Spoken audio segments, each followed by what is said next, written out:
Welcome to the B-Sides and Beers podcast.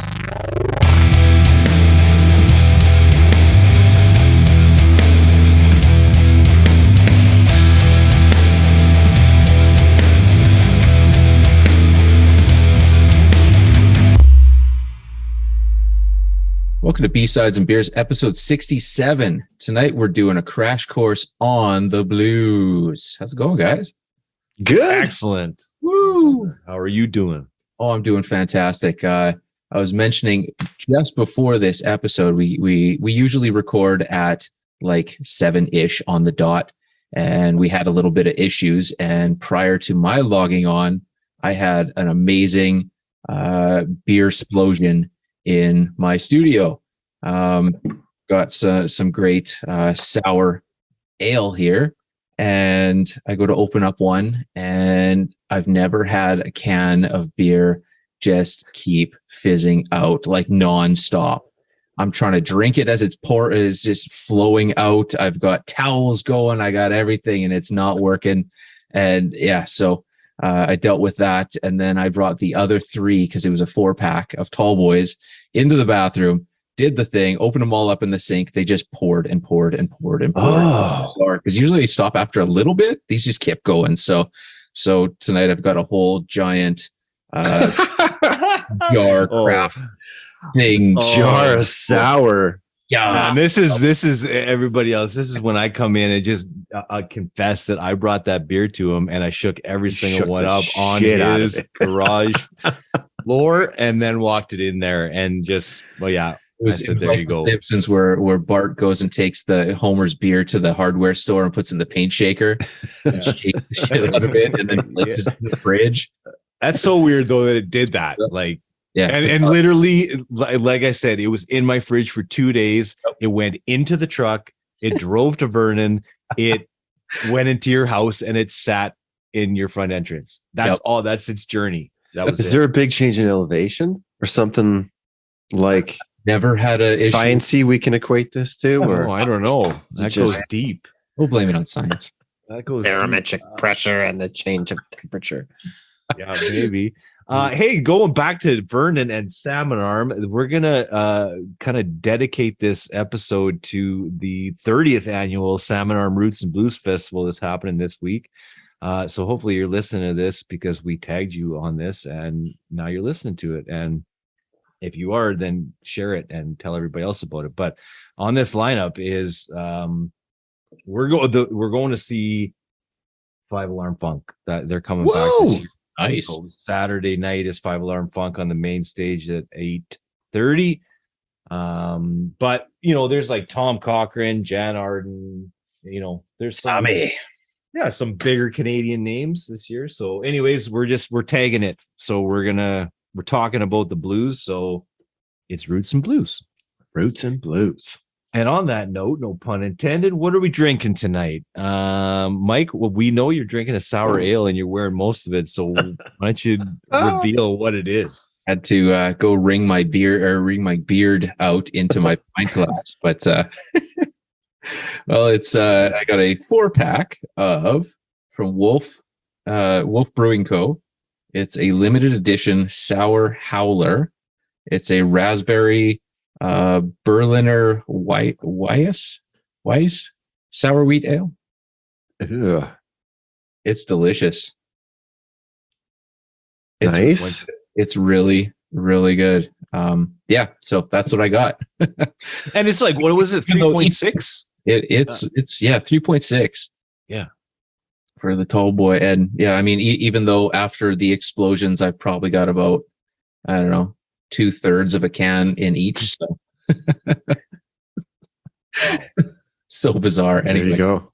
Yeah. That's not good. That's not good. Dane, what do you got? I just cracked a Fuggles and Warlock Plasma Blaster Pale Ale.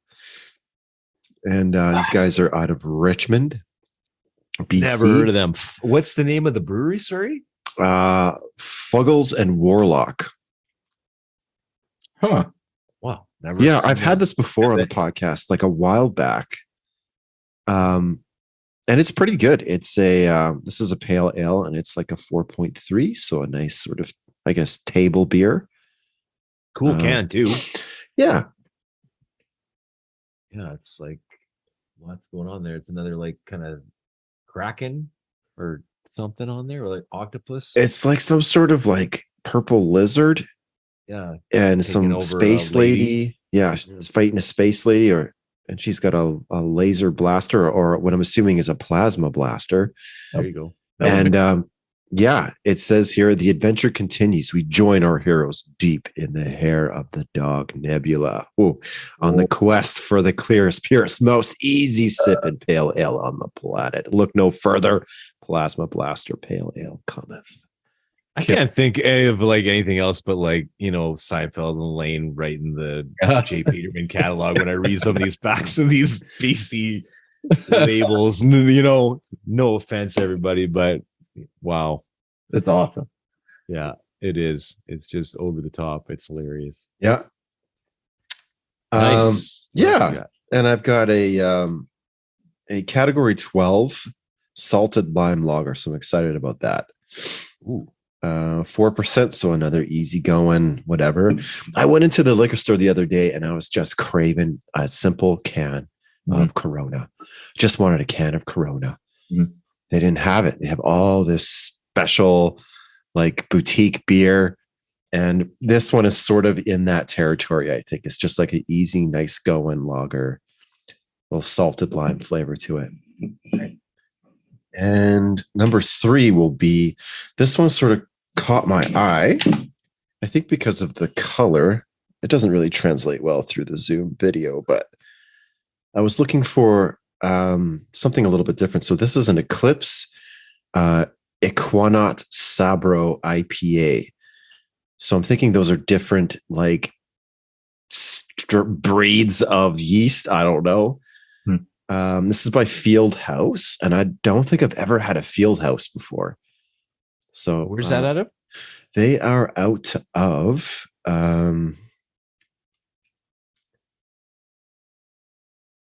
East Abbey, BC. Where is that? Abbotsford. Oh, okay. I've never heard it called Right? Abbey. Geography. Yeah, it says craft brewed in East Abbey, BC. Good beer, good times. Hashtag good beer, good times. So yeah, we'll see. Yeah.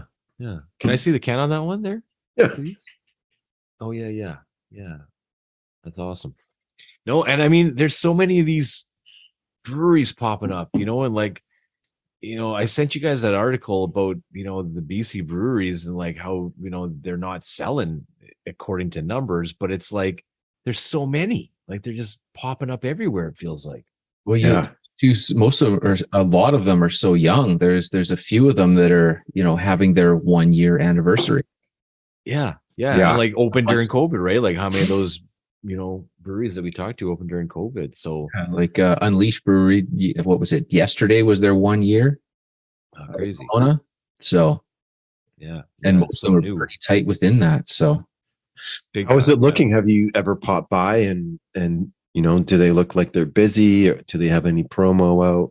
and I haven't been down there, but they've been doing a lot of updates on their IG and they're, you know, having live music, and there seems to be getting people in through that brewery row there. So Yeah. Yeah. They added another one in there too. And I can't remember the name of it, but there's another one. yeah, there's 4 now that. So Rustic Real, Unleashed, and Wellington, or no, Yeah. is that what it's called? No, Wellington. Yeah. Wellington. Welton Arms. That's Welton Arms. yeah. Welton Arms. Sorry. That's it. There's God so many, man. Damn it, Michael. Son of a. So many. Again, you can't get it right. Well, Wellington is on my delivery route for work, so that's the thing that popped into my head. It sounded good to me. You sold me on it. That was Yeah. it. Well, here's another one. Spectrum Brewing Company. I've Nice. never heard of these guys. The caramel macchiato ale. Oh. Excellent. And Mike, this one's for you because I was looking it up. It comes from the Barista Box, which is a fun coffee flavors such as pumpkin spice latte, Irish cream and coffee, caramel macchiato, and vanilla latte. I am stocking up on that. I need to, send me the details and I'll hunt some down because damn. Well, and this is also up your alley because it's got a connection to you too, because it's from Vancouver, BC, but they're located on Vernon Drive. So Interesting. there you go. And it It's- was excellent. I drank that while we were waiting. And then I went cider this time, and I went with Millionaires Row, a tip of the hat to Radiohead. Nice. On a high and dry cider. So this is out of Summerland. So I wanted to go one beer and one cider this time. But yeah, it's heritage apples. Starts with a nice floral apple smell and finishes with spicy apple flavor with hints of cinnamon and rosemary. Pairs well with hot and spicy food, 7%. So I'm going to give this a whirl right now while we're talking about the blues. Yes. How? So I was talking to Mike about this today, and we were saying, like, you know, I do appreciate how, like, we kind of just leave it open, and anybody that's listening to this, we don't really, there may be a specific topic or a specific person we want to talk about or band, but on a topic like this, it's wide open. So it's open for interpretation, and we don't really talk about it during the week to see what page everybody's on, because it just kind of creates something that's interesting. Good. So yeah. So, how did you guys go about this? How did this happen? Well, Dane came up with the idea, and I'm just winging it. So, I think, the blues is pervasive. It's everywhere. I will get into that, but I think what had happened was, I had my Spotify playlist, which is like, a good mix of all sorts of different genres. And I had Christone Kingfish Ingram, little Kingfish, come on. So he's that guy. He's a young blues musician, blues guitarist, and great. I mean, it is middle of the road blues music, really well done. And I just thought it was really interesting that, so this dude was born in 99. Yeah. 1999. Yep. So he's a young guy. He's 23. Yeah. And, there's still interest in, we're going to jump into all sorts of influences and what the blues is, and can be, but this is straight down the road, straight up blues. And, young kids are picking it up and doing it. So that's kind of cool. He's like an old soul. Like he really is. Seems like he came from the 50s doing it, or 40s doing it. Like, it's unreal. Absolutely. And this just leads to, other people who, have been keeping blues mainstream. And like, I have to, like John Mayer, I can't not say John Mayer, right? So I think he's done, as far as like mainstream pop and really showcasing the blues within that audience, I think he's done a really good job of doing that. Mm-hmm. But I think that's how I came up with it. I was just like, it's everywhere. It's so pervasive. It's such an inspiring genre of music, and an interesting, roots, where it comes from and where it is now. It's just something that we needed to talk about. Mm-hmm. Definitely. Yeah. And did you like pick some guys that you wanted to kind of like feature, or how did you do it? I got overwhelmed 100%. Yeah. 100%. I mean, I started off with, Muddy Waters and BB King, and I just got stuck on Muddy Waters for most of the week. I just listened to a ton of Muddy Waters, and so I didn't really get that far. And I was like, okay, I have to do some research. And the research, there's, different types of blues, where it comes from. Mike, you sent me that awesome Gordie Johnson interview that you can speak to, that really blew my mind.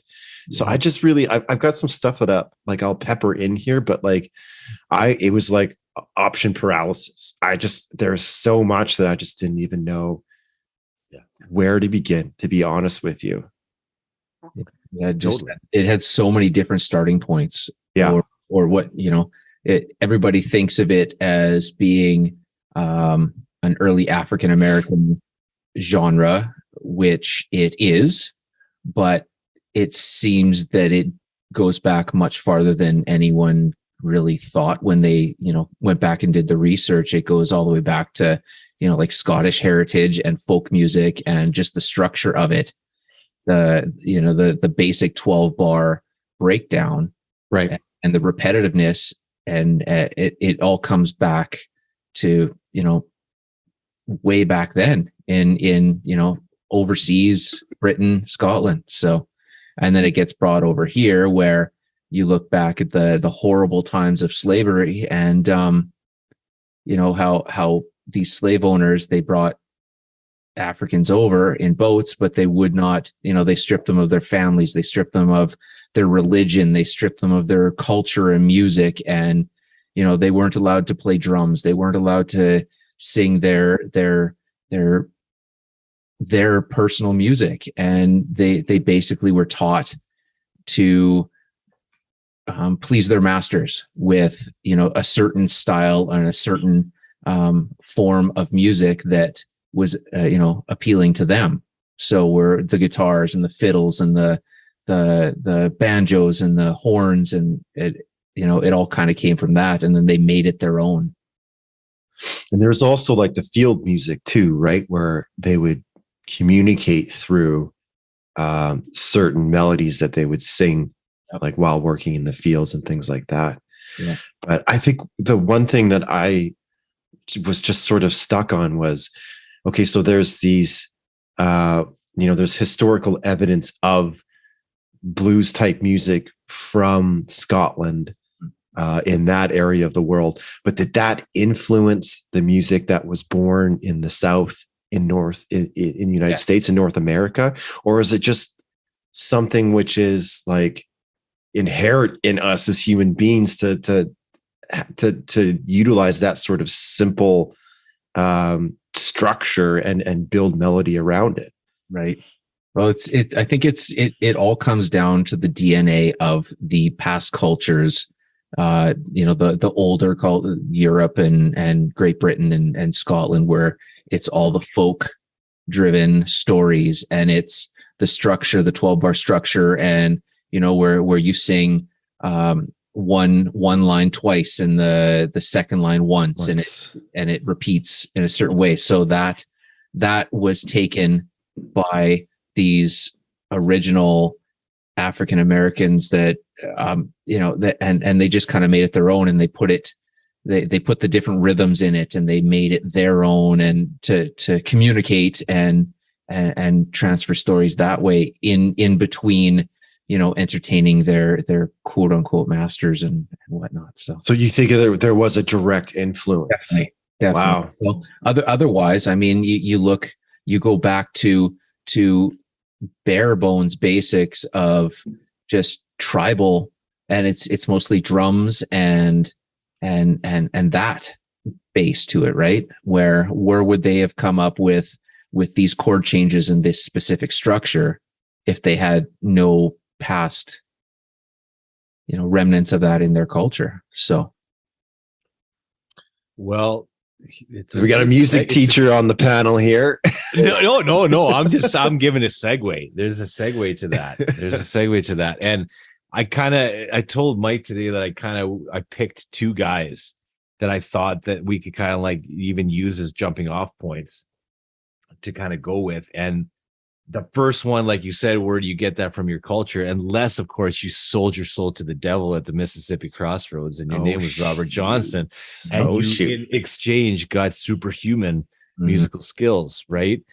And that's the first guy that I always think of when I think of the blues. I think of Robert Johnson, and I mean, this guy, like, there is so little known about him. Right. Like I found out there's 3 official pictures that exist of him.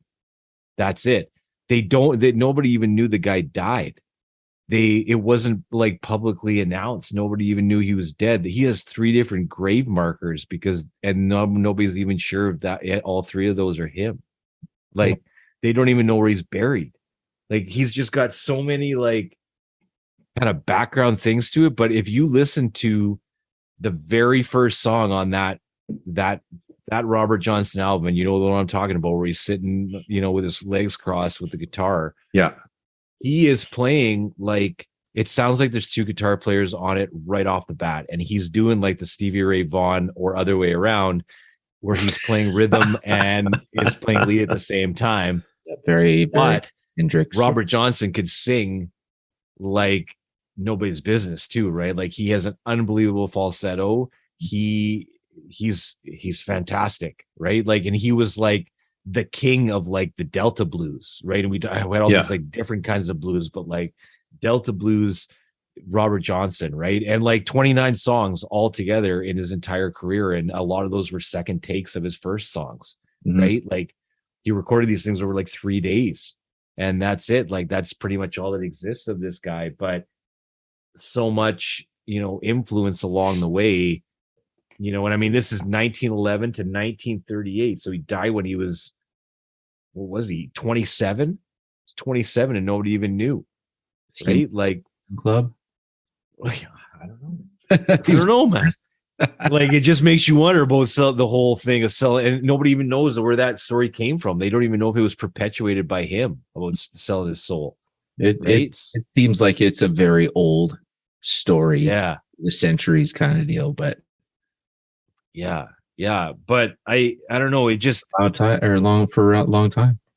yeah, exactly. And lots of slide too. Yes. Lots of slide in that Robert Johnson stuff too, right? Like it just, I mean, over 2 recording sessions, really, for somebody to have that much influence on the blues overall and the genre, it's huge, really. Yeah. So that's kind of one of the guys that I think of again every time I think of the blues. And I was thinking of BB King and stuff. Like you can talk about that, and that's obviously part of the conversation. But if we're going back, it feels like that's one of them.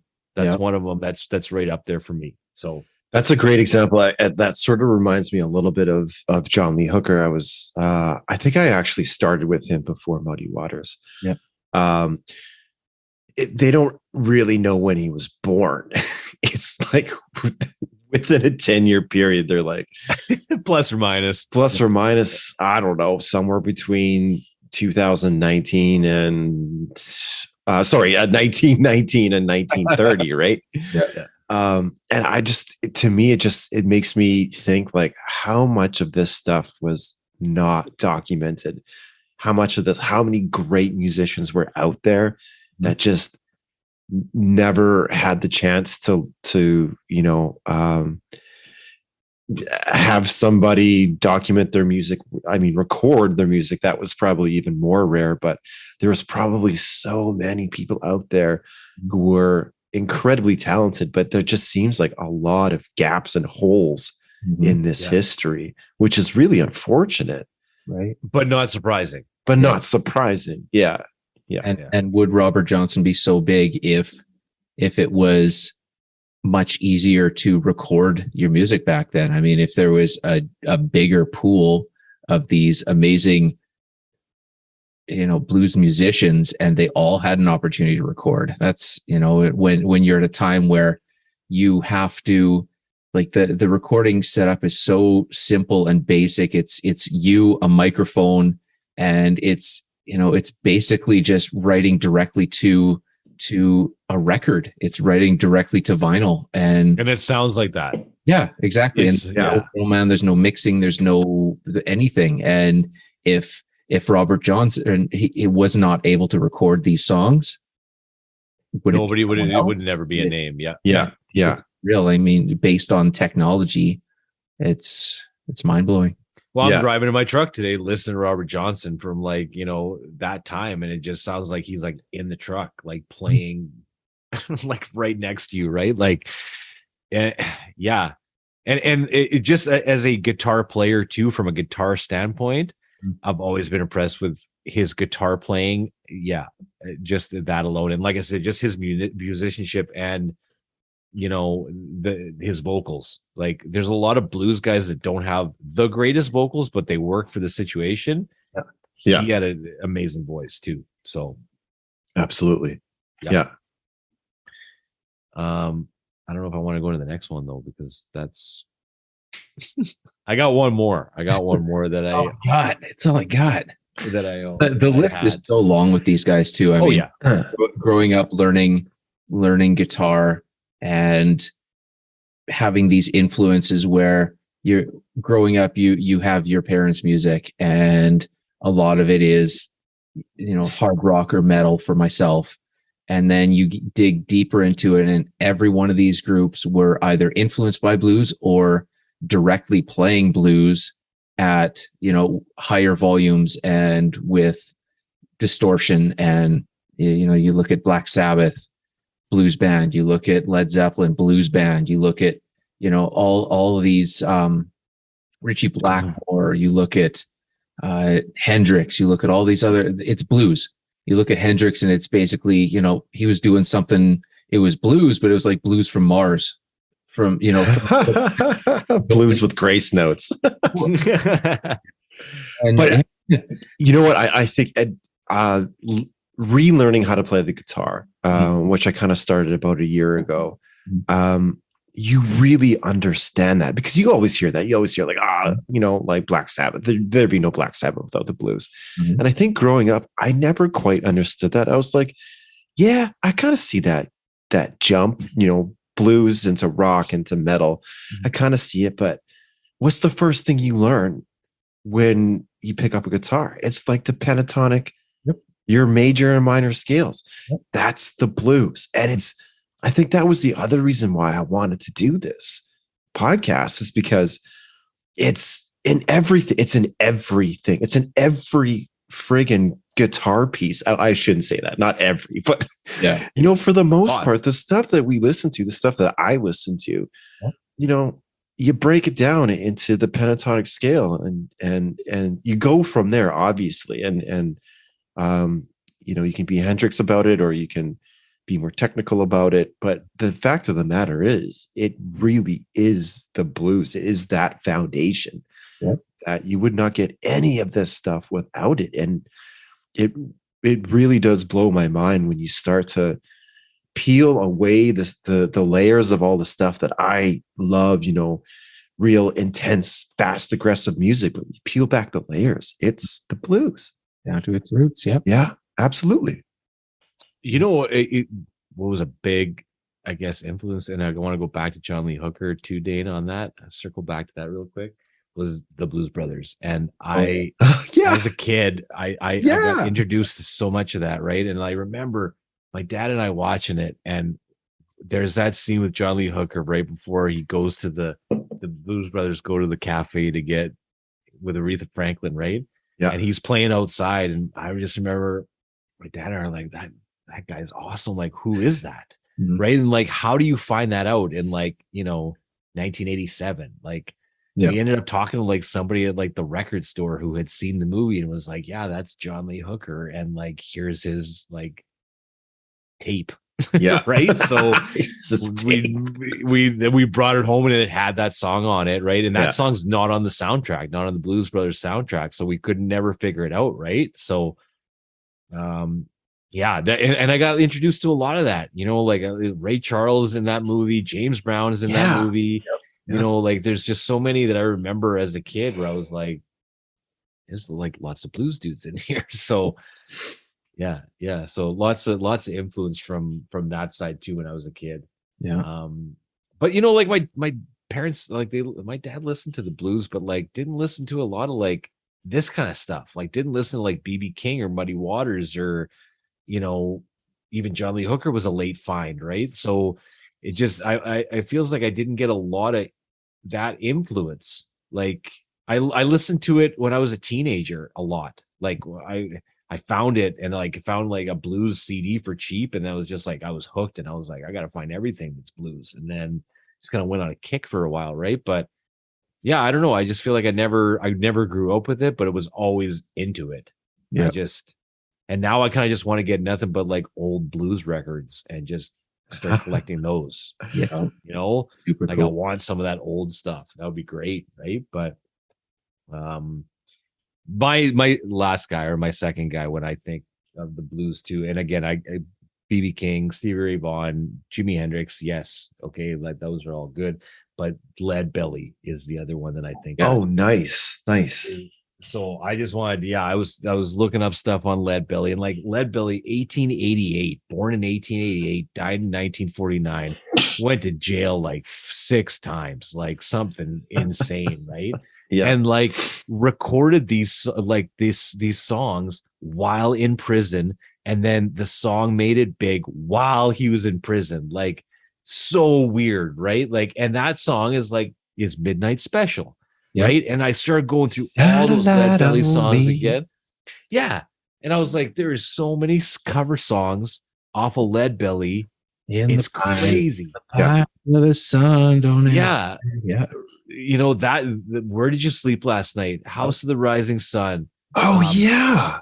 Black Betty. Yeah. Black Betty, really? And they all. Oh, yeah, man. And he's doing, and that's the other thing I was going to talk to you guys too. Like, great blues players as far as guitar players, but there's lots of songs where it's just like hand clapping, right? And that whole Black Betty song is just him going like, Black Betty, bam, lamb, Black Betty. And that's the whole thing, right? And it just works. And it's just him doing that for like 4 minutes. Yeah. But just so many of his tracks that have been redone. Gallows Pole, there's another one, right? Like, talking about Zeppelin, but like, you know, he's basically discovered in prison, which is just like, can you imagine that today? Like, that would, maybe it would happen. I don't know. It'd be wild if it did. You know, it's a lot tighter, I think, today than it was back then, right? Like, they go into the guy's cell and, you know, start recording them. You're going to, you know, make it big, right? But I was going to ask you guys about these Stella guitars. Do you know anything about these Stella guitars? Because, like, you know, there's that whole thing with Kurt Cobain. Like, he wanted to, you know, he told David Geffen that he wanted him to buy his Lead Belly's, you know, 12-string Stella guitar, right? Mm-hmm. That's what he wanted. But like, that was the thing too. Like, Lead Belly played a 12-string. Mm-hmm. He was like the master of the 12-string in the blues, which is also something that was not a usual thing. But what do you guys know about those? What about Stella guitars? I don't know that I know much about it. I mean, other than you know, hearing and of him using it, I don't really know much about it. It was like all of these guys used them. Like Robert Johnston's Stella guitars. Like, everybody I was looking, like, back in the day, it was Stella guitars. And then I found it was the original owner was Godin. Really? Oh yeah, that's a Canadian company. Yeah. So I didn't do any digging. I was like, oh, I'll talk to the guys about it. They'll know what's going on. But maybe I just dug a little deeper on something on this, because when you look back at instruments, I mean, this was, you know, post Civil War. So you've got all these European and these soldiers that as soon as the war's over, they just kind of leave their instruments behind and whatever they have. So the people that are living in these areas get these free or super cheap instruments. So maybe it was just something that was, you know, readily available after the war, because, you know, soldiers either died or didn't take it with them or whatever. Well, like, I look it up. You can get like a Stella 12-string for like 165 on reverb. So it's like, yeah, they're available. That could be like, there's not like it's like super rare, I don't think, but weird. Yeah. They also said too about that Billy, which I thought was interesting, that they could never, like, they had a really hard time figuring out his tuning. They said that he used like a down-tuned version of standard tuning, and there's still like scholars that can't figure out like what tuning he used on certain songs. Right. Well, it's not like he had a tuner. I mean, he just kind of goes to ear, he tunes one and kind of gets the rest sort of close and carry on, right? Yeah, when you're in jail, I guess you don't have a Boss TU3 to plug into, and totally not. But enough. Yeah, Lead Belly. That was another guy that I thought of, that I think of too when I think of the blues, and then just going back to listen to his stuff, and I'm just like, a lot of it's, you know, like I said, great guitar playing too, but there's a lot of just clapping and singing. Yeah. And, you know, so the simplicity, the origins of it, and then seeing these cats going from Delta all the way up to Chicago and branching out to these other big cities. I mean, when you're looking at BB King and T-Bone Walker, who was massive for BB King, you got Muddy Waters and John Lee Hooker, Howlin' Wolf, Buddy Guy, these legends, Albert King and Freddie King, Albert Collins, just these unreal cats. And they had these interesting careers where they weren't very well known outside of their region of America.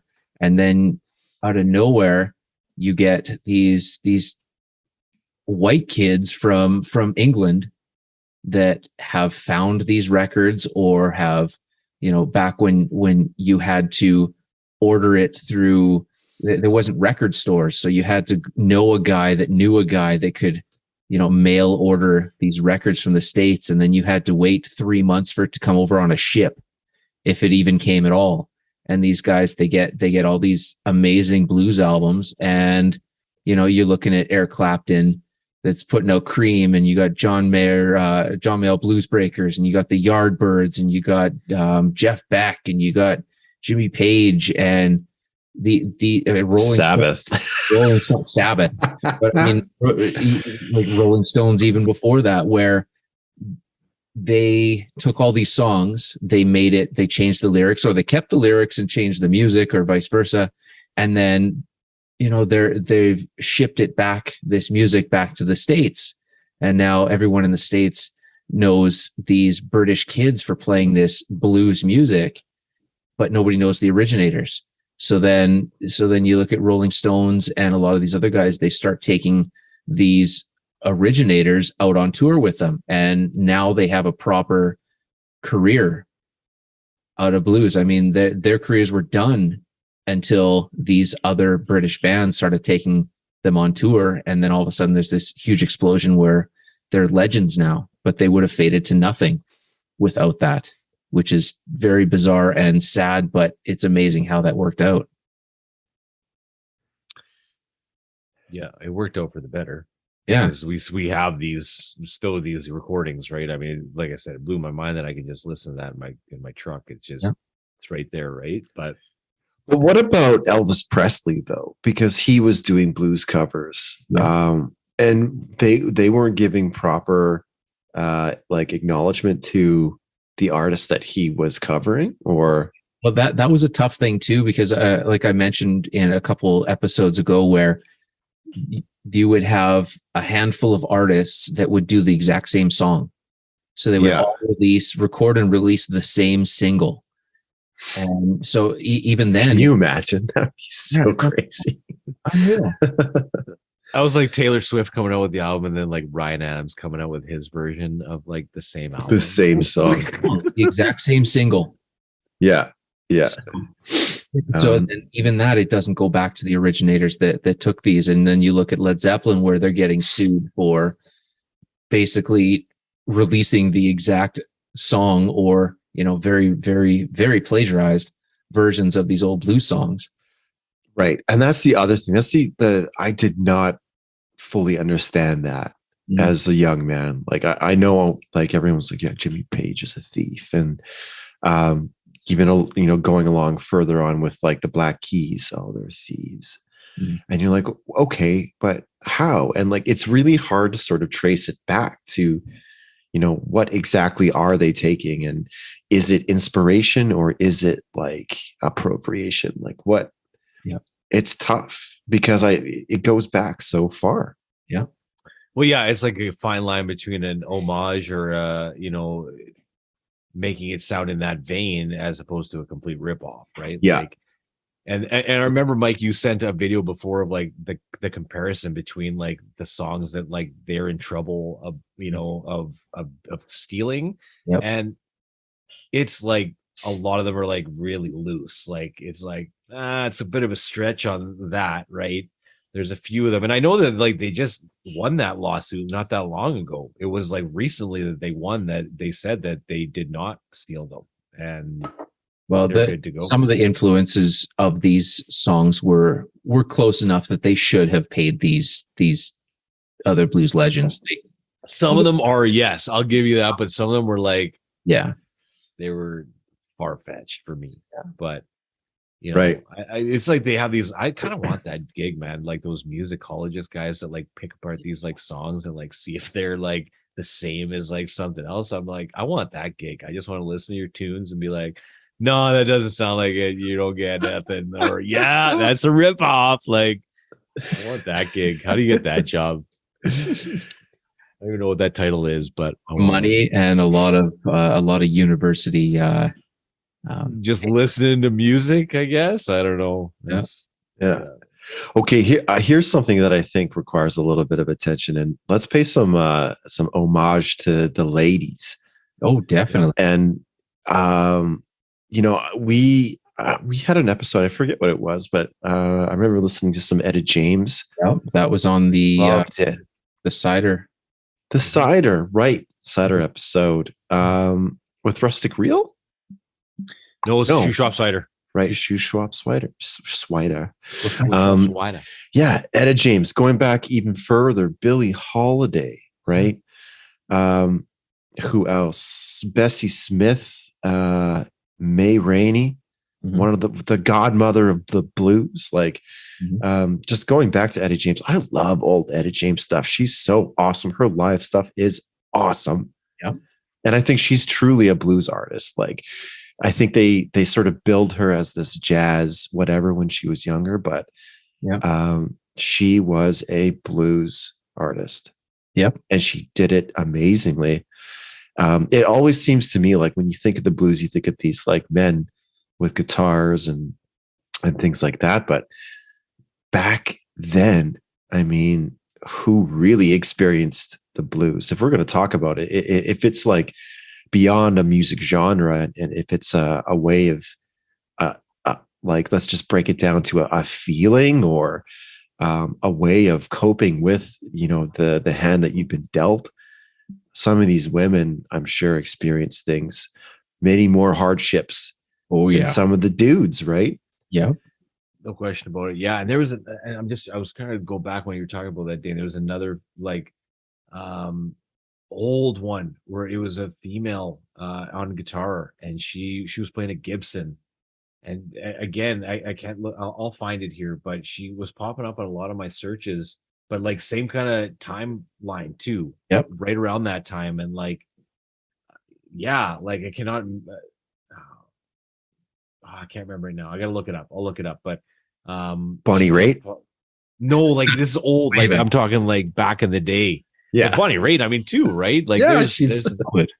Yeah, she's a big name for female blues, no question about it, right? So, but yeah, no, there's been lots of female representation, but I don't know about any more. Maybe I'm out of touch on that, but I mean, it's a tough one. I mean, they never got the notoriety, and like I said before, like you go back not that long, and it was really hard to have your music not only noticed but recorded, right? And so imagine being a lady back then. Totally. And well, then kind of switching gears on that, like, and going back to BB King, like, why did BB King get so big then? Like, out of all these guys that we listed, we're talking to all these awesome players, and it's like, why did BB King, he had the Buddy Guy, and everybody, all those guys rise to the top? They had the songs, and they played everywhere all the time. They did the circuits over and over and over and over again, and they just became the names.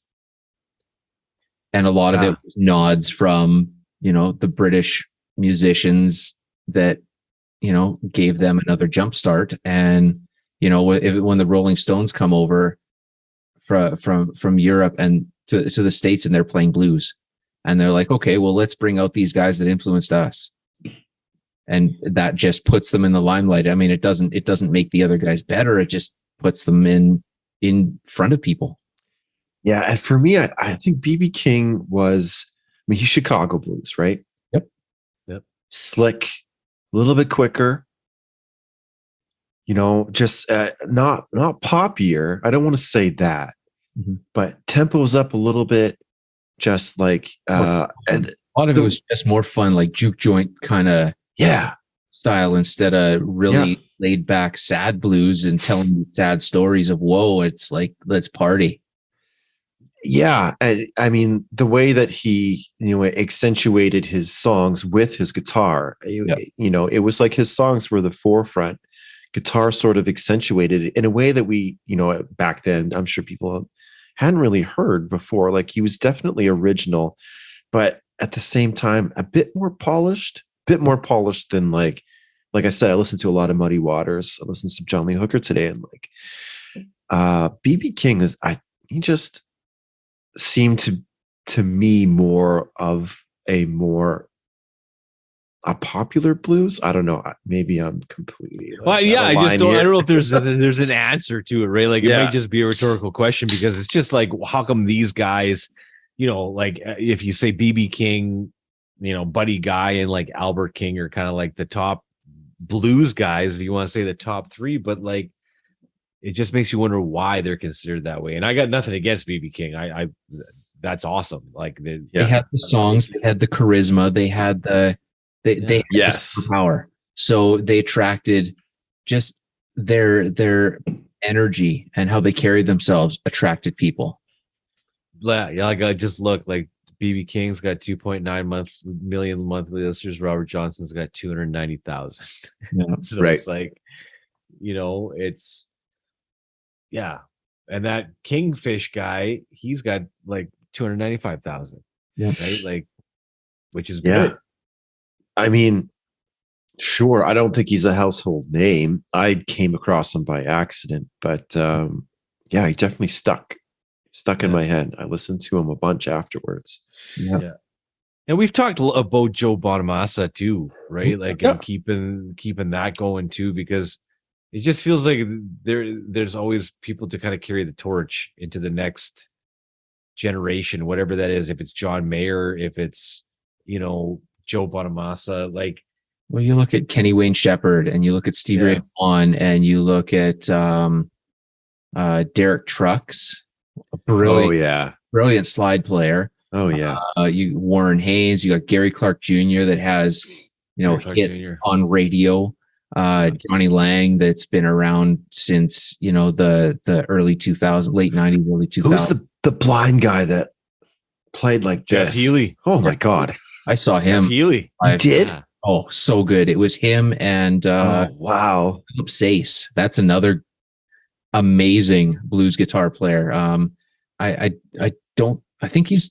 want to say he's Canadian. I'm probably wrong, but when I saw him, he was on tour, sharing the stage with Jeff Healy. With Jeff Healy, and it was unreal.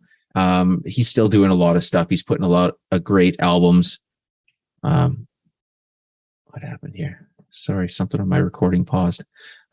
He's still putting out a ton of great albums, and but he's doing stuff out of Texas. So just a different area, big name. Like it's super cool. So yeah, Jeff Healy, there's another good one for sure. Yeah. He was big for a while, and it's super unfortunate. Anyway, yeah. He was in Roadhouse. I remember that. That was like just the best. Playing and getting those beer bottles thrown at that chicken wire. It was rough. Thank God Patrick Swayze was there to fucking kick some ass. Absolutely, you gotta have him there. But it's I don't know who's next though. Like, who is this keep going like into the future? Do you think? I think so. There's enough people that dig it and that will follow it. And yeah, I think it's a forever thing. It's weird though, because you look at how albums or how songs in pop culture are, where it's like they've completely stripped the blues out of music. And I think that's a big part of why music isn't as, I don't know, real as it used to be, or but let me throw this at you. I think, and we just lost Michael. We just lost T. Gone. Uh-oh. This reminds me of a movie I just watched. What did you just watch? Don't Look Up. Oh yeah. Who's in that? DiCaprio and DiCaprio. I was gonna say Matt Damon, but it's not Matt Damon. No, what's his name? The fat guy who always swears. Oh fuck, that's lots of people. Noah, no, Elijah. Oh, Doesn't the guy matter. that was in Superbad. Yeah, the guy was in Superbad. Superbad. Yeah, that guy. Jonah Hill. Jonah Hill. Yeah. Jonah Hill.